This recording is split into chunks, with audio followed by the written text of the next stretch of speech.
BSc Food and Nutrition లో university first rank, second rank, third rank. Sun International, Visakhapatnam, Hyderabad. పింఛను తీసేశారమ్మా ఇది పింఛను అదే ఏ గవర్నమెంట్లో తీస్తారు పింఛను? జగన్మోహన్ రెడ్డి వచ్చాక తీసాడు పింఛను. సర్టిఫికేట్లో మీకు ఎంత ఉంది వికలాంగతత్వం? 100% వికలాంగతత్వం ఉంది. ఇప్పుడు మీ పింఛను పీకేసాడు. ఎందుకు తీసాడంట? యూనిట్లో కరెంటు బిల్లు దాటిందని తీశారు. మీది ఇప్పుడు మీ ఇంట్లో మీ అమ్మది కూడా రావట్లేదా? ఇద్దరికి పింఛను రావట్లా. నీలాంటి పాపం నడవలేని వాళ్ళకి, పేదవాళ్ళు, మీది తెల్ల రేషన్ కార్డేనా? తెల్ల రేషన్ కార్డు అయినా సరే పింఛను తీసేశారు. మీరు తీసాడు, మీ అమ్మగారు తీసారు. ఎప్పటి నుంచి వస్తుంది మీకు పింఛను? కిరణ్ కుమార్ రెడ్డి నుంచి. ఈ జగన్మోహన్ రెడ్డి వచ్చాక పీకేశాడు.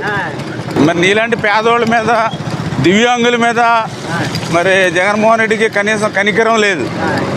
అంత కక్ష లేదమ్మా. ఈసారి నీకు పాపం ఏదైతే తీసేసిన పింఛన్ ఏదైతే ఉందో, మీది మీ అమ్మగారిది కూడా ఏదైతే ఉందో, అవన్నీ రెక్టిఫై చేస్తాం. చాలామందికి ఇలాగే పెన్షన్లు తీసేశారు. నీకు ఇలాగే 4-5 లక్షల మంది పింఛన్లు పీకేశాడు.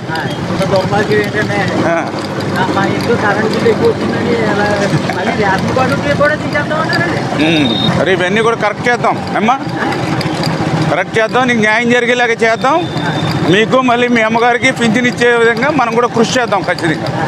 నీలాంటి వాళ్ళందరి కోసమే మేము పనిచేస్తాం ప్రభుత్వం. నీకు న్యాయం జరగాలి.